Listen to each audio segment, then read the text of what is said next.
the statewide online education for English medium arranged by the Municipal Corporation of Greater Mumbai Education Department, right? So today we are doing the class for standard 9, subject is science and topic is work and energy, right? Now today's session is the third session in the series, and today we are going to learn about potential energy and the various forms in which energy can be transformed, right? My name is Vishal Sudhir Chaudhary. I am from the Kudar Village MPS English Secondary School, right? So let us proceed with the class. Now, before we start today's topics, let us recall and recollect whatever we had done in the previous class, right? So in the previous class, we had studied about positive, negative, and zero work, right? So we had seen a certain example. We had the formula for displacement, work and displacement, right? And the formula was W is equal to F into S cos theta, right? Now, depending on that formula, you can have either positive work, negative work, or zero work. Now, that depends on the angle theta. Now, that angle theta is present between what? The applied force and the displacement that is caused, right? So, for work done to be positive, that angle theta should be greater than zero, or it can be 0 degrees, or greater than 0 up to 90 degrees, right? So if that angle theta is anywhere between 0 degrees and 90 degrees, work done will be positive, right? Then work done will be negative when the angle theta will be greater than 90 or equal to 180. So anywhere in between 90 degrees to 180 degrees, right? Okay. And the work done will be 0 if the angle theta is exactly 90 degrees or if the displacement caused is 0, right? So that is what was about positive, negative, and zero work. And we had also seen several examples as well. Okay. The next was what? Energy, right? So energy is what? The capacity of an object to do work or capacity of a body to do work, right? Because energy was defined with respect to work. We also saw the units of work, units of energy, which was the same as that of your work, which was what? Joules in the SI system and ergs in the CGS system, right? Then we had also seen the various types of energy, as in mechanical energy, heat energy, sound energy, thermal energy, nuclear energy, chemical energy, right? And we had seen different forms and how the energy is interconverted, right? Then the most important kind of energy that we are going to talk, or that we are talking about in this chapter, is your mechanical energy, right? So mechanical energy is of two types, that is kinetic energy and your potential energy. In the class we had seen the kinetic energy and its expression, right? So kinetic energy is what? Energy possessed by an object due to its motion, right? And we had also seen the equation for kinetic energy, that was what? Ke, that is kinetic energy, equals to half mv square, right? So that was all the content that we had seen in the previous class, right? So today's task or today's class, we will be studying about potential energy, right? So let us go into what? Your potential energy. Now, for us to understand potential energy, let us look into several examples and several cases. Now, on the left hand side, you can see there is a water wheel, right?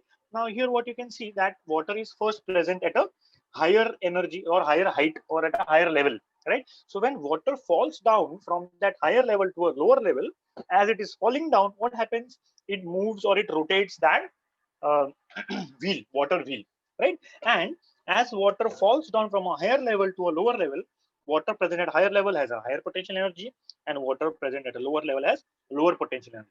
So as it goes from a higher level to a lower level, it converts its potential energy into the kinetic energy of the wheel. Exactly how that happens and exactly how is the conversion taking place, we will study further, right? That is one of the examples. Now look at the example on the right hand side, top right corner. Here we can see that when a spring is compressed, right, what happens is certain amount of the shape of the spring changes, and there is a certain amount of energy that gets stored into the spring. When you release that spring, what happens is the spring expands very fast, and due to that, what happens? The stored energy in the spring converts to kinetic energy, due to which the ball flies away when the spring is released, right? Then one more example is there on the bottom right hand corner. Now here you can see a person having a bow and an arrow.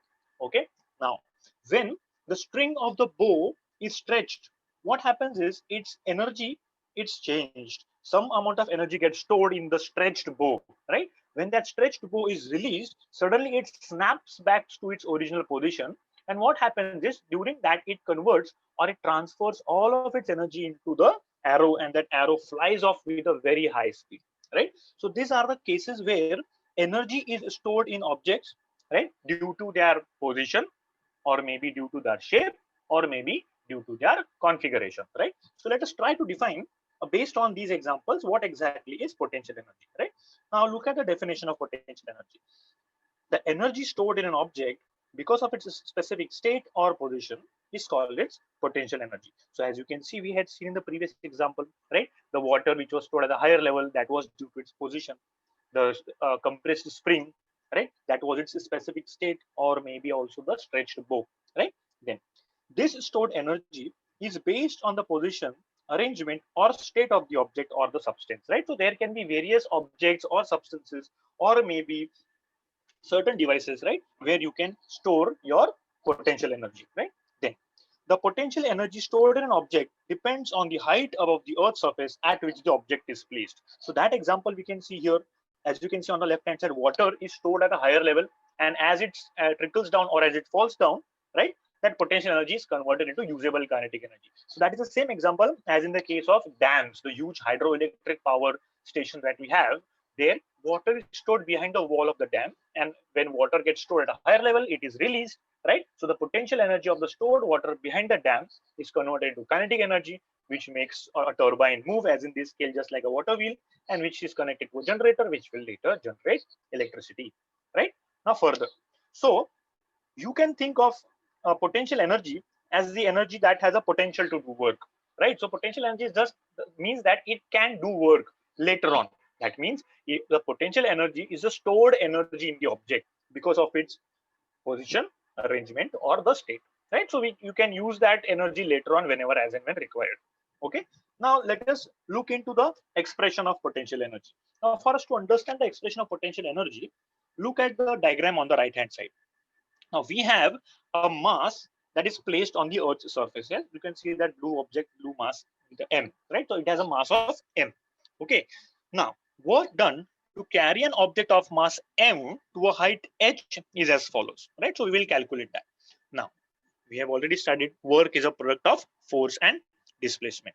Now, for us to lift that object from a position from the Earth's surface up to the height of h, it will be given by what? M into G, where M happens to be the mass of the object and G happens to be the gravitational acceleration which acts in the opposite direction. So for us to move the object at a height h, we'll have to apply a force of M into G. So by calculating that, work is equal to the force applied is mg and the displacement generated is h, right? So work done will be equal to mgh, right?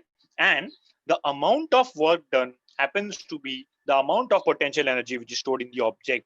Therefore, we can conveniently say that work done is equal to the potential energy that is stored in the object, right? So displacement of that object to a height h causes energy equivalent to mgh to be stored in the object. Therefore, we can say that potential energy is equal to mgh. Now, from this equation, we can conclude that potential energy is directly proportional to the mass, also the height. Means potential energy is directly proportional to the mass of the object and the height to which it is stored. That means if you increase the mass of the object that is being stored at a height, the potential energy will also increase. And similarly, if you increase the height to which the object is taken, also in that case, the potential energy will also rise. Okay, and G here is the constant, that is the gravitational acceleration, right? Now further, so let us look into an example and try to calculate a certain numerical, right? What does it say? 500 kilograms of water is stored in an overhead tank of a 10-meter high building. Calculate the amount of potential energy stored in the water. Now, first of all, we'll note down the given physical constants which are there, right? So the first value is what? H, height. So the height of the building is 10 meters, right? Then the mass of the water stored at a height is 500 kilograms, right? And gravitational acceleration G, as you know, is 9.8 meters per second square. So if you put in the formula, potential energy is equal to mgh, then we can substitute the values. Mass of the object is 500 kilograms, right? Gravitational acceleration G is 9.8, right? And height is 10 meters. So if you calculate and multiply all of these values, you get potential energy to be equal to 49,000 joules. And if you want to write it in kilojoules, right?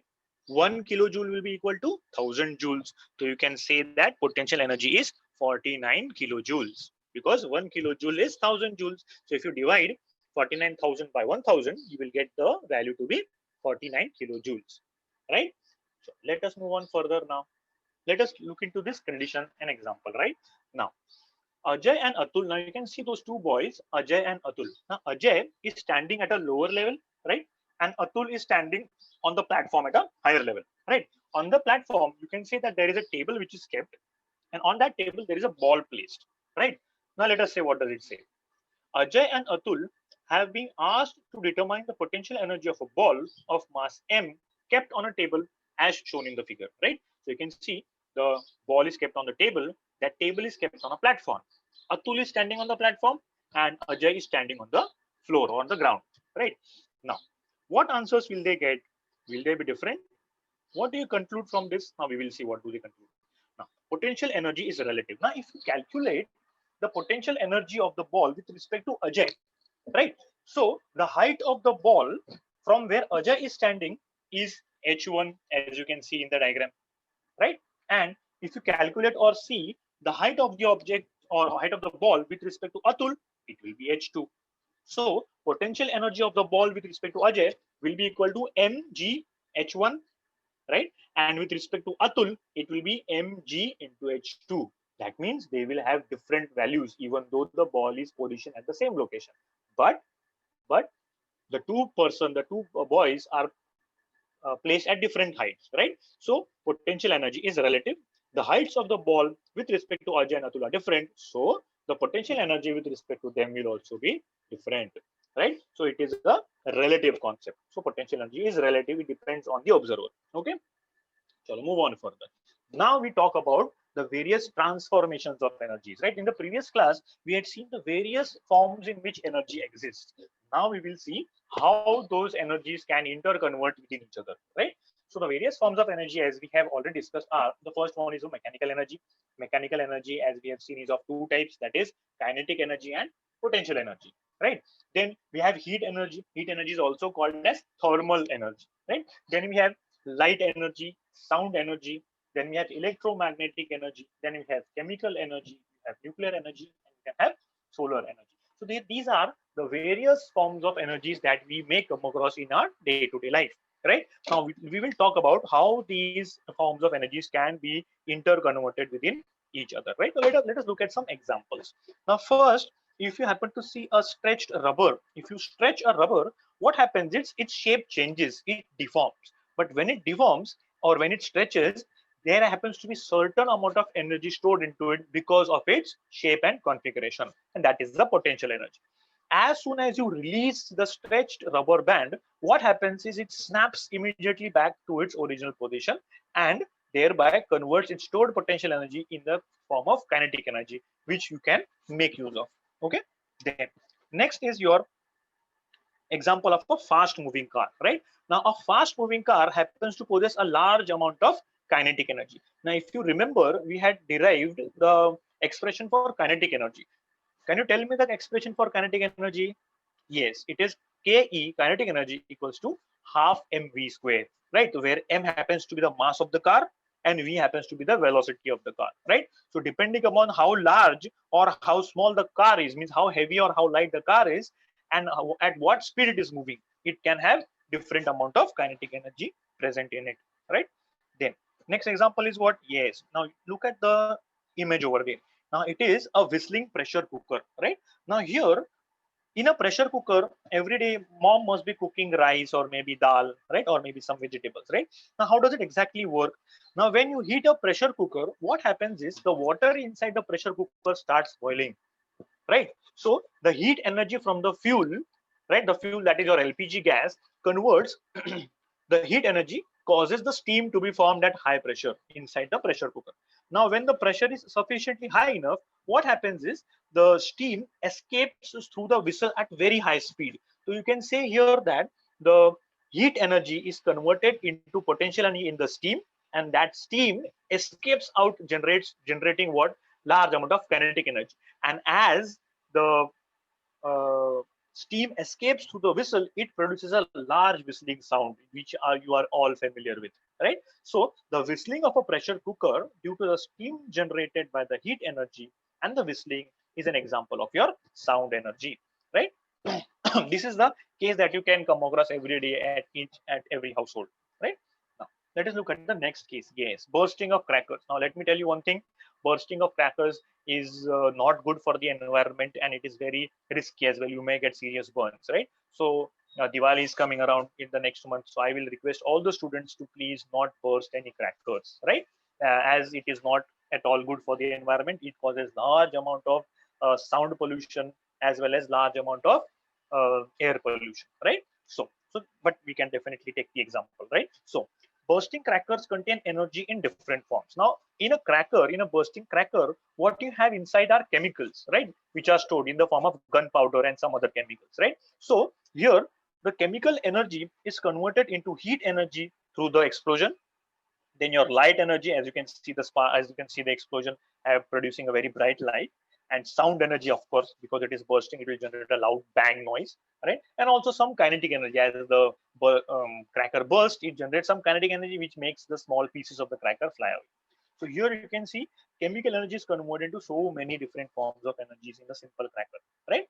Now, let us look at an example. Next example, of course, a running fan. All of us have fans at our homes, right? So a fan makes use of what? Electrical energy. So the electrical energy drives the motor of the fan, right? And the blades of the fan will transfer kinetic energy into the air, which causes the wind to be blown, right? So the electrical energy is converted into kinetic energy of the wind. Okay. Then next example is what? That of an electromagnet, a simple magnet. Now sorting out pieces of iron from garbage with a magnet involves the use of magnetic energy. But what is the transformation here? Now that crane, the arm of the crane, happens to have a very large electromagnet attached to it, right? Now the electromagnet will turn magnetic, or it will have magnetic energy only when electricity flows through it. It is called as an electromagnet. So when you have a pile of garbage, right, and if you have an electromagnet, when that switch is turned on, electricity flows to the electromagnet, and which will attract any magnetic pieces which are present in the garbage, which can be then later sent for recycling. Okay.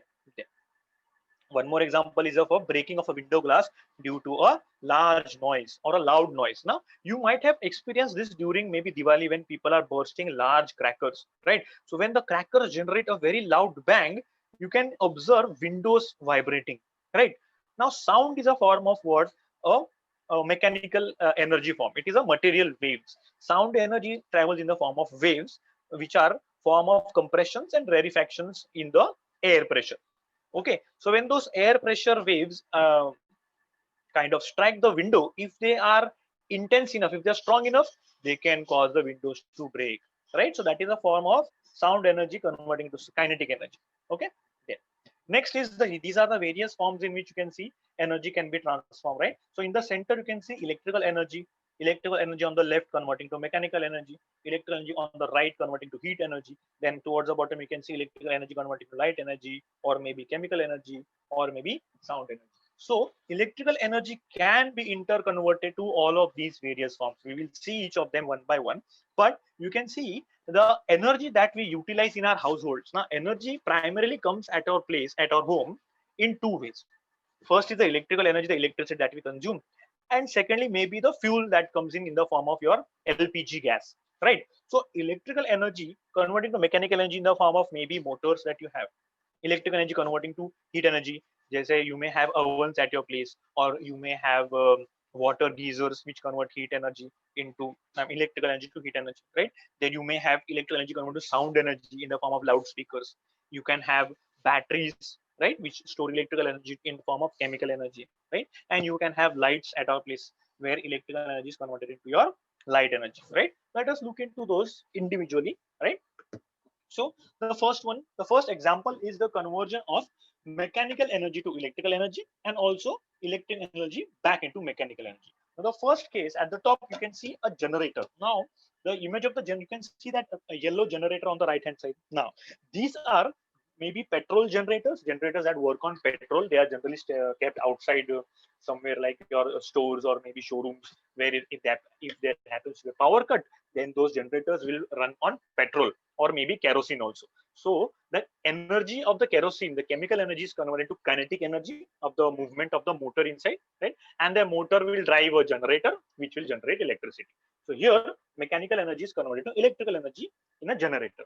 Likewise, electrical energy is converted back into kinetic energy or mechanical energy in a motor. Now these motors are present everywhere around us, right? If you can imagine the central hub of a fan inside has a motor, right, which rotates on passing electric current into it, right? When we have maybe a motor pump, a water pump, which happens to pump water from the tank below your building into the top floor or the top tank in the terrace. So it also has what? A electrical motor. So there electrical energy converts it into kinetic energy, right? Let us look at the next example of a solar energy, right? So here the light energy from the sun can be converted to electrical energy by the use of a photoelectric cell, or also called as solar cell, right? Now these solar cells or solar panels can be used to generate electricity. Now in several countries like in the United States of America or in certain European countries, they happen to attach those solar panels on the roof of their homes, and those solar panels will generate electricity, and that electricity can be used or even supplied to the electricity suppliers or into the national grid, right? So your solar cells or photoelectric cells convert light energy into electrical energy, and the other way around, electrical energy is converted to light energy. In your household electrical lamps, the LED lights, or maybe the tube lights, or maybe the incandescent bulbs that we use, right, they convert electrical energy to light energy, right? Look at the next example now. Yes, a very important example, that is of a conversion of chemical energy to electrical energy. Now on the left hand side, you can see those various types of batteries that we use, right, for various purposes, the small ones, the large ones, the square ones, right, in various mechanical toys, or maybe watches, or maybe remote controllers, right? So here they are of the primary type. Now what are primary chemical cells or primary cells? They cannot be recharged. Okay, primary cells are the cells which convert chemical energy to electrical energy, but they cannot be recharged. They are non-rechargeable. Once they are discharged, you have to throw them away or need to recycle them. Okay, the other ones are the ones where electrical energy can also be converted back to chemical energy. Now they are the batteries, which are called as secondary cells. Now these can be found in rechargeable electrical devices like a rechargeable light, or maybe the simple example is of your cell phone. A cell phone inside has the same type of battery as shown in the image over there. Now what happens is, when you recharge or when you are charging a battery, the electricity provided through the charger, through the wall outlet, is converted inside the battery into a chemical energy, right? That stored chemical energy is then later on used by the battery to make your cell phone work, right? So in a typical battery, in a typical secondary cell or a rechargeable battery, what happens is chemical energy is converted to electrical energy, and again electrical energy is converted and stored in the form of your chemical energy. Okay, then let us look at the next example of conversion of sound energy to electrical energy, right? So now sound energy is converted into electrical energy in a microphone. Now right now I'm talking to you all people can listen to me as I am speaking, right? I have a headset that is attached to my cell phone. Now that headset happens to have a microphone, right, as well as a speaker that goes into my ear, right? So as I'm speaking, the sound waves are caught or are taken up by the microphone, and they are converted into electrical signals, and those electrical signals are sent to you people, to all of you, right? When those electrical signals are taken up by your mobile phone, right, they are converted into an electrical signal which goes into the speaker in your ears, and you can hear me, right? So sound energy is converted into electrical energy in a microphone, right? And then the electrical energy in the form of electrical signals are converted into sound energy in a loudspeaker, or maybe in a speaker inside your headset. Okay. Then next example is that of conversion of heat energy to electrical energy and vice versa, right? Now nowadays you might have seen those thermometers, those digital thermometers, right? Now those digital thermometers have something called as a thermocouple inside them, and on the tip of the thermometer you have a thermocouple, right? Now that thermocouple, what it does is it converts the heat energy into electrical energy, and it generates a very small, very tiny current when exposed to different temperatures, right? So you can convert that heat energy into electrical signals in a thermocouple, right? Same way in a heater, right? This image is not visible of the heater. Okay, in a heater that you have at home in the form of a water heater, or maybe an induction oven, or maybe a oven that you have at home, right? या फिर the ovens that we have in restaurants, what they do is they convert electrical energy to heat energy, where you can cook the food or where you can generate hot air during winters, right? If you happen to visit any of those hill stations, as in like in Uttarakhand or maybe in Shimla or maybe in Kashmir or somewhere, there is extremely low temperature in minus degrees, -2 degrees Celsius, -3 degrees Celsius. So in that case, you need to have hot air for us to live comfortably there. So there you have those electrical heaters which generate hot air. So that converts electrical energy to heat energy, right? Now, let us now talk about the law of conservation of energy, right? Now we know that energy can neither be created nor be destroyed, but energy can be converted from one form to another form, and the total amount of energy in the universe always remains constant, right? So energy can neither be, you cannot create energy. Whatever total amount of energy is present in our universe, it always remains constant. You cannot set up a factory to manufacture energy, or you cannot have somewhere where you can destroy energy, or make energy zero, right? Energy can always be interconverted, right? But energy cannot be created or it cannot be destroyed. As we have seen so many examples of energy conversions, you can have energy going from one form to another form, the various examples that we saw, right? Then the other important thing is the total amount of energy in a whole universe always remains constant. That means whenever energy of one form disappears, some energy of some other form, but in equivalent amount, will regenerate somewhere. As in, say, for example, if you take SI, for example, here, if you look at this example, right? Now, light energy here is converting into electrical energy. So the same amount of light energy is converted into electrical energy. You cannot destroy energy, right? So the amount of light energy that is incident on the solar panels will be converted exactly into your electrical energy. However, there are some some thermal losses, as in due to the heating of the solar panel, right? Means when the light is incident on solar panel, the panel also get heated up. वो गर्म भी हो जाएगा. It will get heated up, right? As well as the light energy converting into some amount of electrical energy. So the incident amount of light energy will be converted into some amount of heat energy due to the heating up of the solar panel, and some amount of your electrical energy. But there are no losses.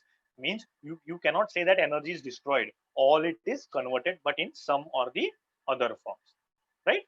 Then the total amount of energy remains constant. Now look at the diagram here. Now we'll try to understand this, right? Now you can say it is a pendulum. Now when a pendulum moves from left to right, now initially say it is at its position A, right? Now if I hold the pendulum and take it to point B, right? Okay, and if I release it, what will happen is the pendulum will go from point B to point A, and then it will keep on moving and go to point C, right? So point C and point B, they are the points of highest swing, means where the pendulum reaches the maximum displacement, right? So at point C and point B, the pendulum has the maximum amount of potential energy. Why? Because at point C and point B, the pendulum is stationary. It is not moving. So it from point C, it comes back towards point A. So as it starts moving from point C to point A, its speed will increase. At point A, it will have maximum kinetic energy, right? So you can comment that the energy possessed by the pendulum at point A is equal to the energy possessed by the pendulum at point C. But the forms of energies are different.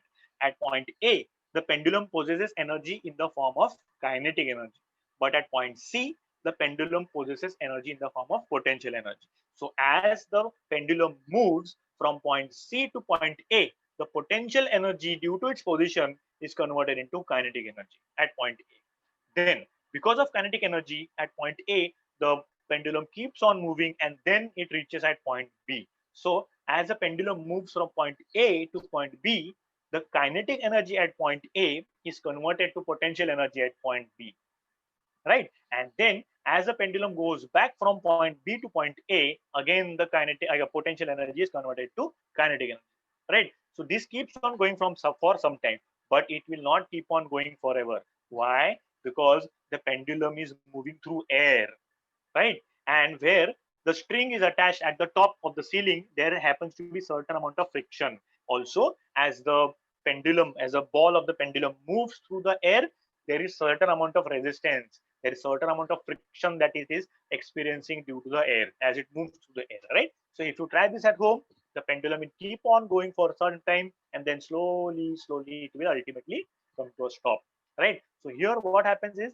there is certain amount of friction also with the air, which causes it to slow down. And as we had seen previously, friction is a force that acts always in the opposite direction to that of the displacement, right? So it will ultimately slow down the pendulum and it will stop the pendulum, right?